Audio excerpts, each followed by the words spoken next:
The flickering monitors in the Situation Room cast a cold, sterile glow over the faces of the nation's highest-ranking military officials' faces that have aged years in a matter of months. Outside, the world watches with bated breath as the shadow of a regional conflagration grows longer and darker. For nearly 120 days, the United States has been locked in a high-stakes kinetic exchange with the Islamic Republic of Iran, a conflict that was never supposed to last this long. What began as a series of calculated, surgical strikes intended to restore deterrence has morphed into something far more volatile and far less predictable.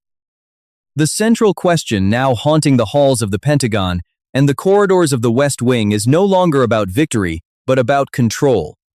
Has Washington lost its grip on the steering wheel of this war? When the first Tomahawk missiles cleared their launch tubes 4 months ago, the narrative was one of overwhelming technological superiority and swift resolution. Military planners and defense analysts spoke in hushed, confident tones about a 3-day campaign, a lightning-fast demonstration of American might that would shatter Iran's proxy networks and force Tehran back to the negotiating table with its tail between its legs. It was a strategy built on the bedrock of shock and awe, a belief that the sheer scale of U.S. firepower would leave the Iranian leadership paralyzed. But as the sun sets on the 4th month of relentless combat, that optimism has evaporated, replaced by the grim realization that the United States has been lured into a grueling war of attrition, a strategic quagmire that plays directly into Iran's hands. The battlefield is no longer a localized theater. It is a sprawling, multi-front landscape of fire and steel, stretching from the rugged mountains of the Levant to the strategic choke points of the Persian Gulf. According to recent intelligence assessments and international media reports, the physical toll on Iran has been objective and severe. The United States and its allies have systematically dismantled key components of the Iranian military infrastructure. High-ranking commanders of the Islamic Revolutionary Guard Corps, IRGC, men who spent decades building the axis of resistance, have been neutralized in precision strikes. Sophisticated air defense batteries, once touted as impenetrable shields over Isfahan and Tehran, now lie in charred ruins. Advanced radar installations and clandestine drone manufacturing facilities have been reduced to twisted metal and ash. By any traditional military metric, Iran should be suing for peace. Yet, the reality on the ground tells a hauntingly different story. Despite the loss of its generals and the degradation of its conventional hardware, Tehran shows no sign of yielding. Instead, the Iranian leadership appears to be leaning into the chaos. They are not fighting a war of battalions and borders. They are fighting a war of patience and pain. To the Ayatollahs, every American missile fired is a victory in itself, not because of what it hits, but because of what it costs. The strategy is as ancient as it is effective. Bleed the superpower white. Force the most expensive military machine in human history to exhaust its resources, its political capital, and its strategic patience against an enemy that views martyrdom as a policy tool. The math of this conflict is becoming increasingly lopsided. Military analysts point to a terrifying economic disparity in this new way of war. To intercept a single Iranian-made kamikaze drone, a machine that might cost less than $20,000 to assemble in a garage in Mashhad, the United States often deploys sophisticated interceptor missiles, costing upwards of $2 million each. Multiply that by hundreds of engagements across 4 months, and the financial hemorrhage becomes staggering. Washington is spending billions of dollars a week to maintain a stalemate, while Iran, long accustomed to operating under the crushing weight of international sanctions, manages to keep the pressure on with a fraction of the budget. Behind closed doors, the atmosphere in Washington has shifted from resolve to deep-seated anxiety. Leaked intelligence reports suggest that senior officials are quietly acknowledging a nightmare scenario. The United States is becoming stuck in a bloody middle ground. They are trapped between the desire to avoid an all-out catastrophic regional war and the inability to secure a lasting peace. This gray zone of conflict is exactly where Iran thrives.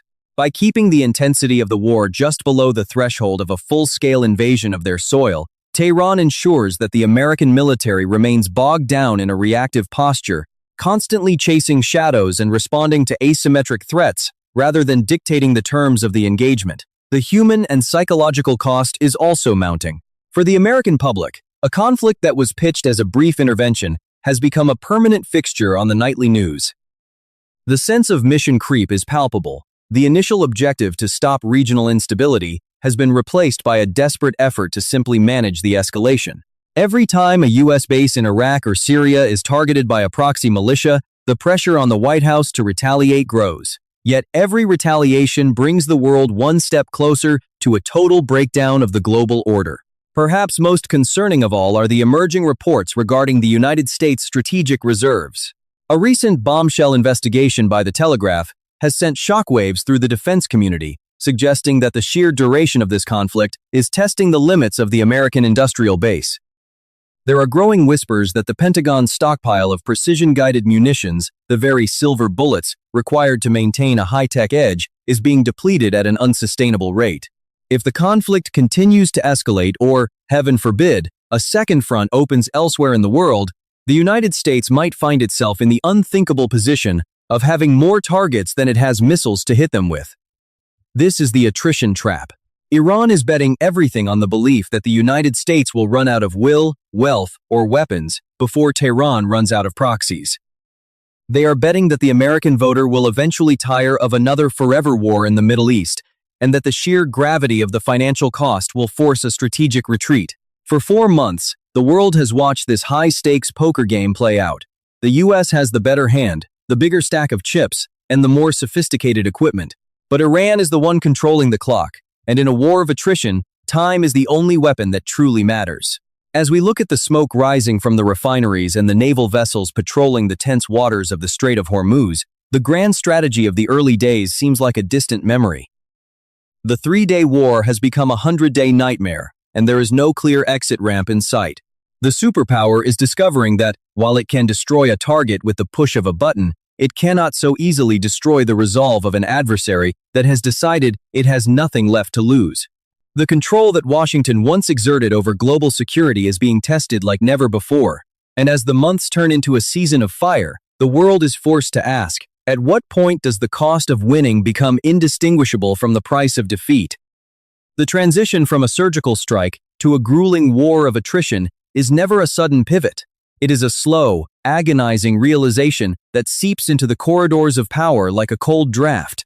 What was once whispered in the secure briefing rooms of the Pentagon as a 3-day masterstroke has now bled into its 4th month of relentless, indecisive combat.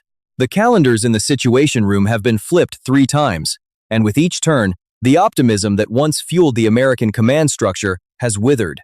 The costs, not just in dollars, but in political capital, strategic reserves, and global prestige are mounting at a rate that is becoming impossible to ignore. We are no longer looking at a demonstration of superpower dominance. We are witnessing the unfolding of a calculated nightmare. Behind the heavy, soundproof doors of Langley and the Defense Intelligence Agency, a new and far more somber narrative is taking shape. Top-tier intelligence officials, men and women who have spent their careers mapping the nuances of Middle Eastern geopolitics, are reportedly beginning to admit what the public briefings refuse to acknowledge. Washington is losing its grip on the steering wheel.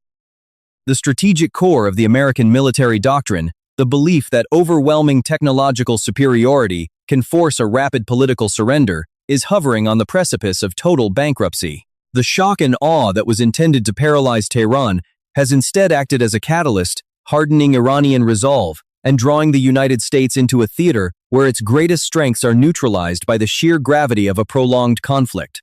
The most recent classified intelligence assessments paint a picture that is as bleak as it is complex. According to sources familiar with these internal reviews, the United States and Iran are now dangerously locked in what can only be described as a bloody quagmire.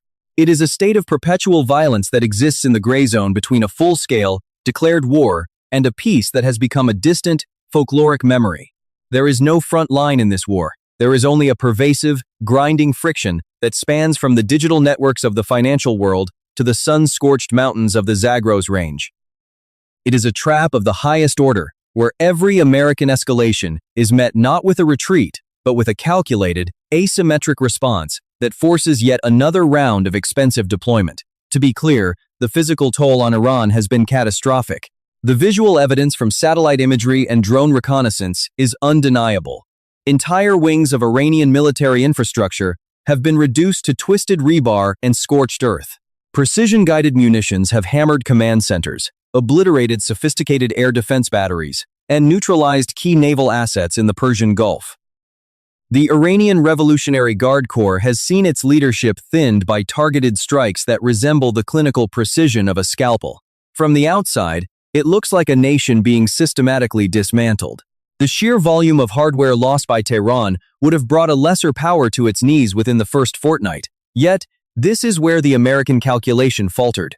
The planners in Washington viewed Iran through the lens of a conventional state, assuming that a sufficient loss of stuff, tanks, radars, and generals would inevitably lead to a white flag.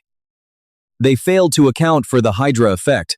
For every radar site destroyed, a dozen mobile, low-tech alternatives emerge. For every commander lost, a new generation, raised on the rhetoric of resistance and fueled by the sight of foreign missiles over their cities, steps into the vacuum.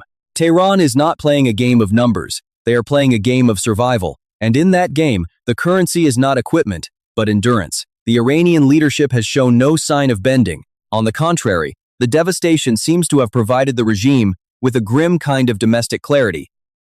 By framing the conflict as an existential struggle against an invading superpower, they have managed to suppress internal dissent and pivot the national economy toward a war footing that is sustainable in ways a consumer-led Western economy is not. They are absorbing the devastating blows mentioned in the Pentagon's press releases and treating them as the necessary price of a much larger objective.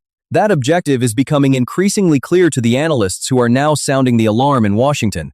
Iran's ultimate strategy is not to win a tactical victory on the battlefield. They know they cannot match the sheer firepower of a U.S. carrier strike group in a fair fight. Instead, they are orchestrating a cold-blooded game of attrition. Their goal is to win through the passage of time and the depletion of the American treasury. They are forcing Washington to burn through billions of dollars every week patrolling the seas, launching million-dollar interceptors against $1,000 drones, and maintaining a massive logistical tail that stretches halfway across the globe. This is the death by 1,000 cuts strategy modernized for the 21st century. By keeping the fire of conflict burning at a controlled, yet agonizingly high temperature, Iran is betting that the American public and the American taxpayer will eventually tire of a war that has no clear definition of victory. They are betting that the political appetite in Washington for a forever war in the Middle East has reached its absolute limit. They are waiting for the moment when the cost of staying becomes more politically ruinous than the embarrassment of leaving. The gravity of this situation was underscored by a recent, chilling report from the Telegraph, which sent shockwaves through the defense community. The report suggests that the American military may be facing a crisis of sustainability that was previously unthinkable, a looming shortage of critical missile stocks. The high-intensity nature of the first 100 days, the constant interception of Iranian-aligned cruise missiles, and the relentless bombardment of hardened targets has depleted the strategic reserves of precision-guided munitions to a level that has senior planners panicking. If the war were to escalate further, or if a second front were to open elsewhere in the world, the United States might find itself in the humiliating position of having the platforms, the ships, and the planes, but not the arrows to fire from them. As we look back at the origins of this nightmare, the irony is bitter. The initial Pentagon projections were almost whimsical in their optimism. The campaign was envisioned as a 72-hour reset, a short, sharp shock that would bring Iran to the negotiating table on its knees. 72 hours became 1 week. 1 week became a month. And now, as we enter the 4th month of this tragic saga, the reset has become a rot. What was meant to be a display of American strength has instead exposed the vulnerabilities of a superpower that is overextended and underprepared for the reality of a modern, asymmetric slugfest. The question now haunting the halls of the White House is no longer, how do we win, but how do we stop? Iran has successfully turned the clock into a weapon, and with every tick, the American position grows more precarious. The war of attrition has begun, and in this arena, the one who has the most to lose is often the one who started with the most. As the embers of the 4th month continue to glow, the world watches to see if the American giant can find a way out of the labyrinth it helped create, or if it will continue to bleed resources into the sands of a conflict that has no end in sight. The landscape of the Iranian plateau is a graveyard of scorched metal and shattered concrete, a testament to the sheer, unbridled power of American precision strikes. To look at the satellite imagery provided by intelligence agencies, is to see a nation that should, by all traditional military logic, be on its knees. Over the past 120 days, the Islamic Republic has sustained blows that would have toppled most modern regimes. They have lost high-ranking military architects, men who spent decades weaving the intricate web of the axis of resistance. These were not just soldiers, they were the institutional memory of Iran's unconventional warfare machine, now silenced by Hellfire missiles and stealth-delivered payloads. Their sophisticated air defense networks, once touted as impenetrable shields, have been systematically picked apart. Key radar installations, the S-300 batteries purchased at great cost from Moscow, and the indigenous Bavar 373 systems have been reduced to smoldering ruins. From a purely tactical standpoint, the Pentagon can point to a map and claim dominance. They have deleted billions of dollars worth of Iranian hardware from the global inventory. But in the shadow of these tactical victories, a chilling realization is beginning to settle over the Pentagon's E-ring. Tehran is not acting like a defeated power. In fact, they haven't even begun to discuss the terms of a ceasefire. The fundamental mistake made by Western planners was the assumption that Iran plays by the rules of Clausewitzian total war, where the destruction of the enemy's means to fight leads inevitably to political surrender. Instead, Tehran is playing a game of infinite war. Their strategy is not to win on the battlefield, but to ensure that the United States loses in the ledger books and the court of public opinion. This is a cold, calculated game of attrition, where the currency isn't just blood, but time and treasure. For every billion-dollar American destroyer prowling the Gulf, Iran deploys a swarm of drones that cost less than a mid-sized sedan. This is the interceptor paradox. When a U.S. Navy commander authorizes the launch of a multi-million-dollar RIM 162 evolved Sea Sparrow missile to take down a suicide drone built in a converted warehouse for $20,000, the math of war begins to tilt dangerously against the superpower. Iran understands that the American economy, while massive, is not a bottomless well. They are forcing Washington to burn through its sophisticated munitions at a rate that is statistically unsustainable. This isn't just a theoretical concern, it has become a logistical nightmare that is now breaking into the public consciousness. A bombshell report recently published by the Telegraph has sent shockwaves through the defense community, suggesting that the arsenal of democracy is running on fumes. According to high-level defense sources, the United States military is facing a looming crisis. It may no longer possess the missile reserves necessary to sustain a prolonged, high-intensity conflict with Iran, while simultaneously maintaining its commitments in Eastern Europe and the Indo-Pacific. The numbers are haunting. During the peak of these 4 months of engagement, the U.S. has been firing interceptors and cruise missiles at a rate that far outpaces the capacity of American factories to replace them. We are witnessing the collision of 21st century warfare with a 20th century industrial base. It takes years to build a single Tomahawk cruise missile or an SM-6 interceptor. The specialized components, the microchips, the rare earth magnets, the high-grade propellants, are subject to supply chain bottlenecks that cannot be solved by simply signing a larger check. Iran's leadership is betting their entire future on this single grim reality. They are watching the American magazines empty, and they are smiling. They don't need to sink an aircraft carrier to win. They only need to make the cost of keeping that carrier in the theater so high that the American public eventually demands its return. They are weaponizing the American democratic process, knowing that with every month the conflict drags on, the political appetite in Washington for another forever war evaporates. The original hubris of the Pentagon's planning is now laid bare. When this campaign was first conceived, it was presented to the president as a limited kinetic action, a 3-day shock and awe event designed to reset Iranian deterrence. It was supposed to be surgical, swift, and decisive. But 3 days became 3 weeks, and 3 weeks has bled into a 4th month of agonizing uncertainty. The surgical strikes have failed to remove the cancer of the conflict. Instead, they have only caused the patient to adapt and become more resilient. Tehran has moved its most critical assets into missile cities, buried deep beneath granite mountains, hundreds of feet underground, where even the most powerful bunker busters in the American inventory struggle to reach. They have decentralized their command structure, ensuring that the loss of a general, while a symbolic blow, does not stop the machinery of the IRGC. They have turned their entire nation into a jagged pill that the United States is finding impossible to swallow. As the financial costs spiral into the tens of billions, the analytical community is raising a red flag that can no longer be ignored. If the United States exhausts its stockpile of precision-guided munitions in the sands of the Middle East, what happens if a second or third front opens elsewhere? If a crisis erupts in the Taiwan Strait, or if the situation in Ukraine takes a catastrophic turn, would the U.S. even have the arrows left in its quiver to respond? This is the trap of the overextended giant. Iran has successfully baited the United States into a resource drain that serves the interests of every one of Washington's global rivals. Every missile fired at a Houthi launch site or an IRGC depot is one less missile available to deter a peer competitor. The strategic focus of the United States is being forcibly dragged back into the Middle Eastern quagmire, undoing decades of pivots to other critical regions. The psychological toll on the American military personnel is also mounting. Sailors and pilots have been operating at a combat tempo not seen since the height of the Second World War. The constant strain of defending against drone swarms and ballistic missile volleys is wearing down both man and machine. Engines are failing, crews are burning out, and the invincibility of the American fleet is being tested by the relentless, grinding reality of a war that has no front line and no clear end state. In Tehran, the mood is one of defiant endurance. They are prepared to suffer.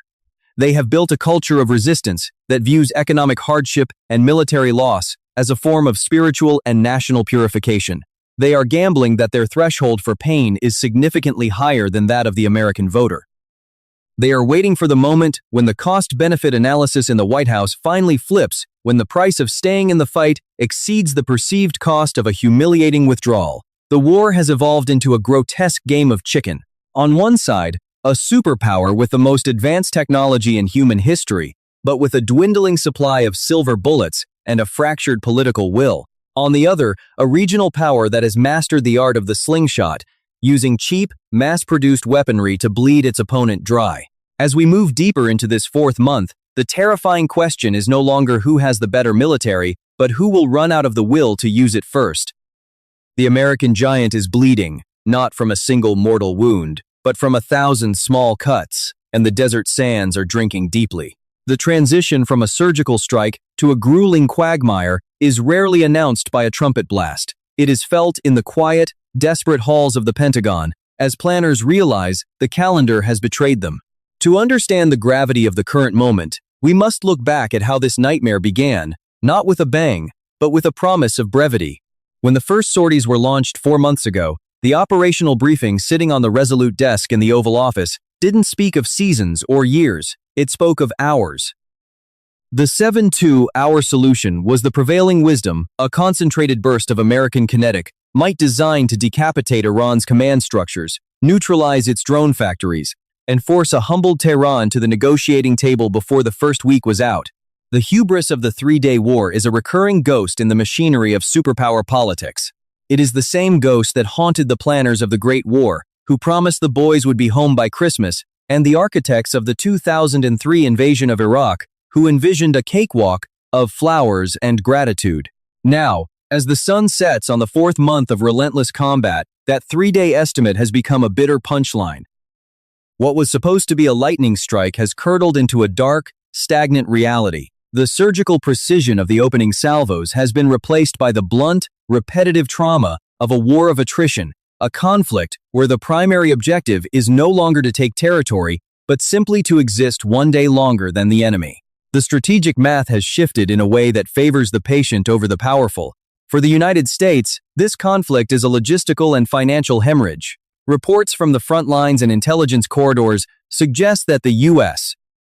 Navy and Air Force are burning through their inventory of precision-guided munitions at a rate that far outpaces the capacity of the American industrial base to replace them. This isn't just about money, it's about the lead time of high-tech warfare. A Tomahawk cruise missile or an SM-6 interceptor is a marvel of modern engineering, a silver bullet that takes months, sometimes years, to manufacture. In a high-intensity conflict against a regional power like Iran, which utilizes a saturation strategy of cheap, mass-produced drones and ballistic missiles, the U.S. is essentially using Ferraris to run over nails.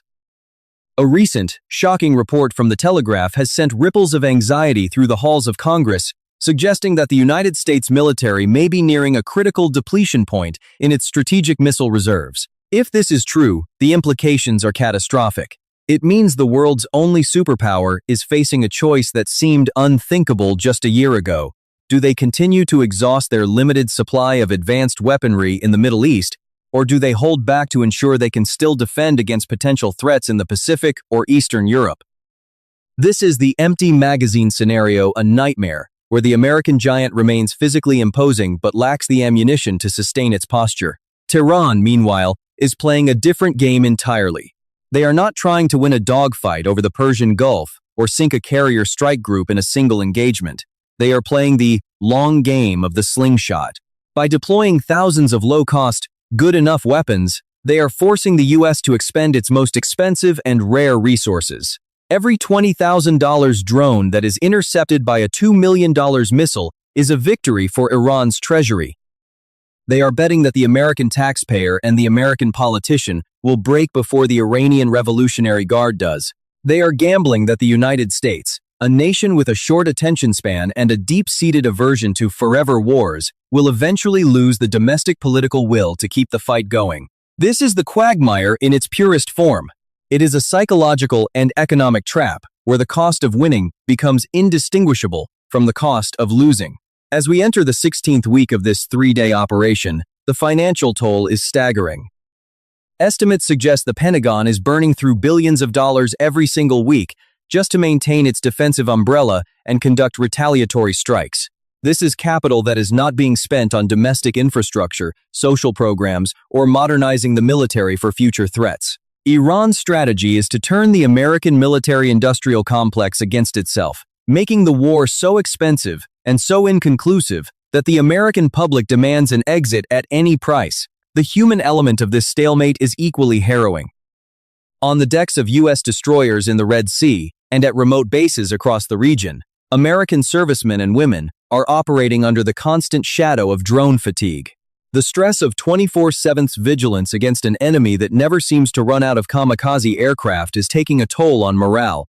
They are fighting a ghost war, a conflict without a clear front line, without a defined end state, and without the satisfaction of a decisive victory.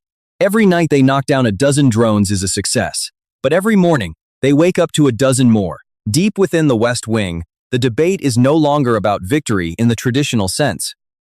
It is about exit ramps. The administration finds itself in a political pincer movement.